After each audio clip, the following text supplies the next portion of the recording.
Welcome to the Deep Dive. Today, we're diving into the sources you sent over research, articles, literary critiques, all centered on Ray Bradbury's Fahrenheit 451. Our mission, to see how this 70-year-old book gives us a startlingly clear warning about what's happening right now with book challenges and this rise in anti-intellectualism. It's really interesting, isn't it, how Fahrenheit 451 often gets boiled down to just a Cold War thing, a critique of government censorship. Right, in McCarthy era, it makes sense on one level. It does. It was published in '53. But if we stop there, we miss something huge, something Bradbury himself flagged. He famously said, "You don't have to burn books to destroy a culture. Just get people to stop reading them." Wow, okay, that line just completely reframes it. Because the sources suggest the dystopia in the book, it didn't just land out of nowhere from a dictator. Exactly. It's implied that people wanted it. They sort of voted out complexity, anything that made them uncomfortable or required, actual thought.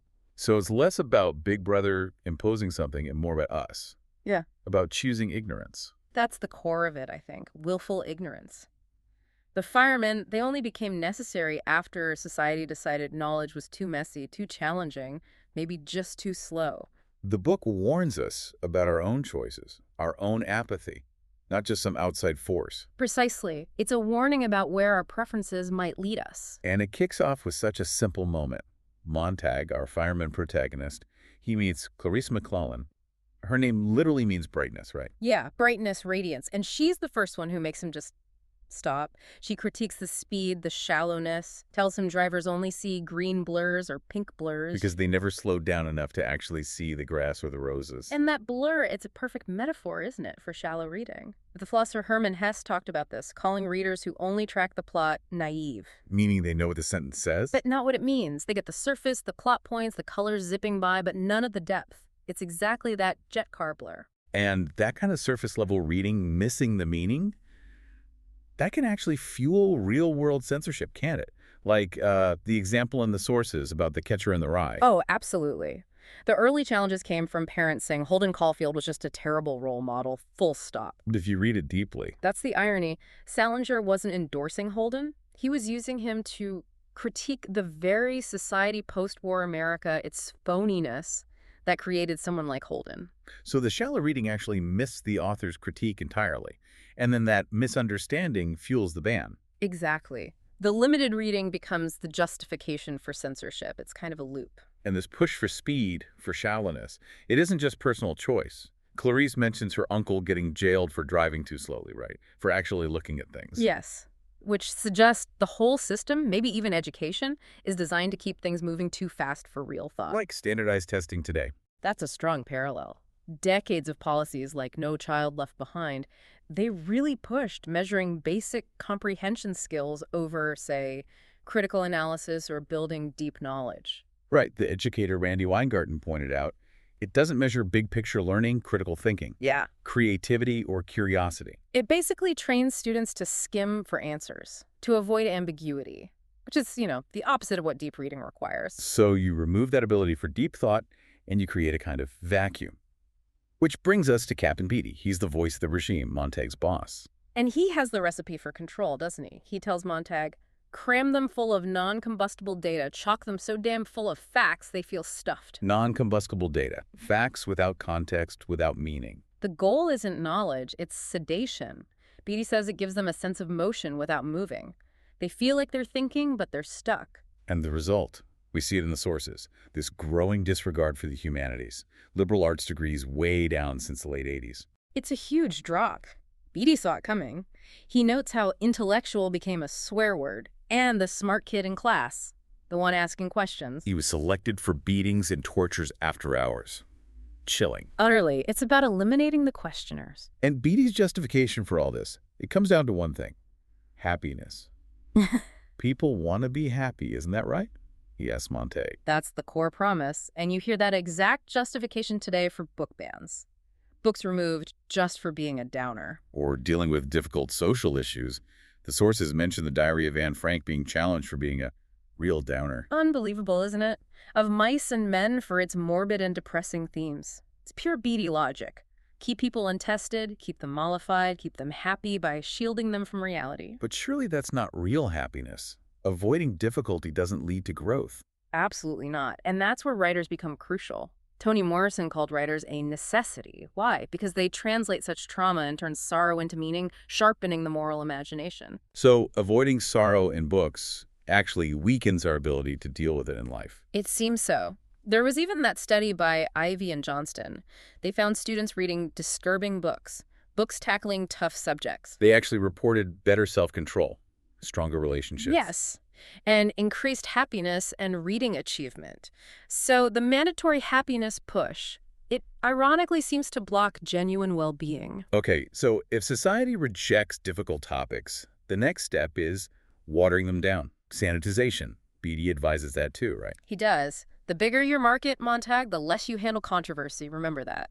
It sounds like a pragmatic compromise, maybe? But the sources show it's destructive. Look at Uncle Tom's Cabin. A prime example. Stowe wrote Tom as this incredibly defiant, Christ-like figure. He refuses to betray people, even knowing he'll be killed for it. But that's not the image most people have. No, because early-stage adaptations trying to appease pro-slavery audiences, they completely sanitized him, turned him into this passive, subservient character we associate with the slur today. It gutted Stowe's whole point. And even with modern classics like Huckleberry Finn, replacing the N-word with slave. Jon Stewart and Larry Wilmore talked about this. Wilmore nailed it. He said something like, slave was just a job description. Twain's point is that he can't run away from being the slur.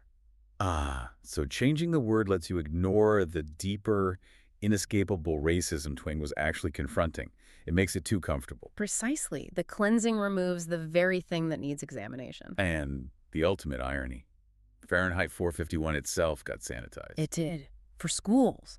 Over 75 passages change. Words like damn, hell, references to abortion, all removed. What did Bradbury think of that? He was furious. He wrote this scathing coda, comparing it to filtering out every important adjective, every powerful image, leaving texts blue pencils leached and bled white, just sterile. Which leads from controlling the text to controlling or even threatening the people associated with it.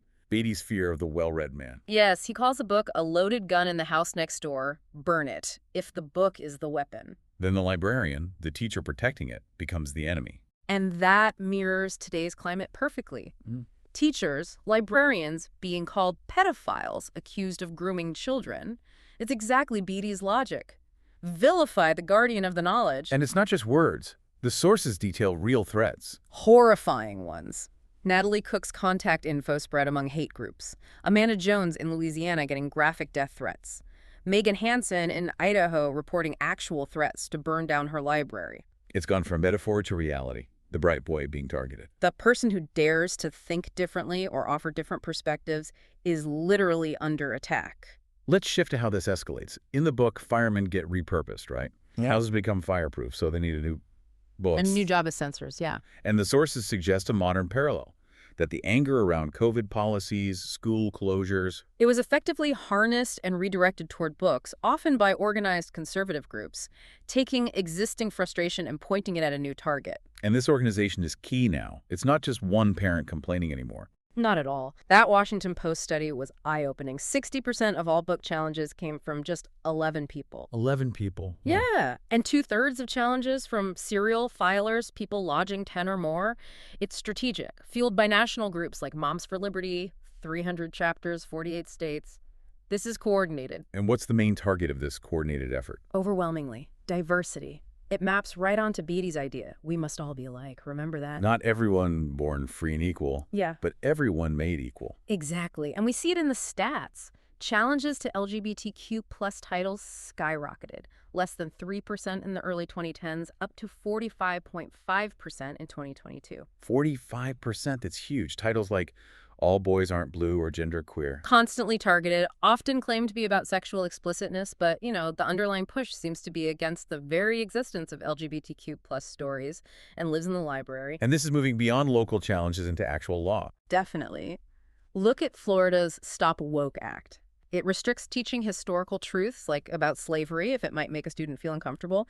Guilt or anguish are grounds for censorship. Discomfort becomes the enemy again. And proposals like Project 2025 are even broader. They aim to scrub terms like DEI and gender identity from federal rules entirely. And they propose classifying educators or librarians who share materials deemed related as registered sex offenders. That's incredibly far-reaching, from the library shelf to federal policy and criminal registries. It shows a deep commitment to enforcing intellectual conformity, to eliminating challenging or diverse ideas to achieve this mandated but ultimately shallow societal peace. So this deep dive really leaves you, the listener, with a kind of double warning from Fahrenheit 451. There's the external threat, this organized, funded censorship pushing into law. Very real, very active. But there's also the internal threat Bradbury focused on, our own drift towards easy entertainment, what he called vanilla tapioca, our own avoidance of difficult thought. It's both sides of the coin. And what's just amazing is how Bradbury saw the tech coming, too. The little wireless seashells or conches in their ear. Like earbuds, yeah. The wall-sized interactive TV screens. The need for news to be super short, just headlines.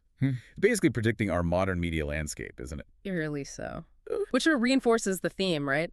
Even if his main target then was TV's potential to numb us, the core message about silencing inconvenient voices, about the danger of not thinking critically, that hits harder than ever today, whatever the screen is. Toni Morrison again. Unpersecuted, unjailed, unharassed writers are trouble for the ignorant bully.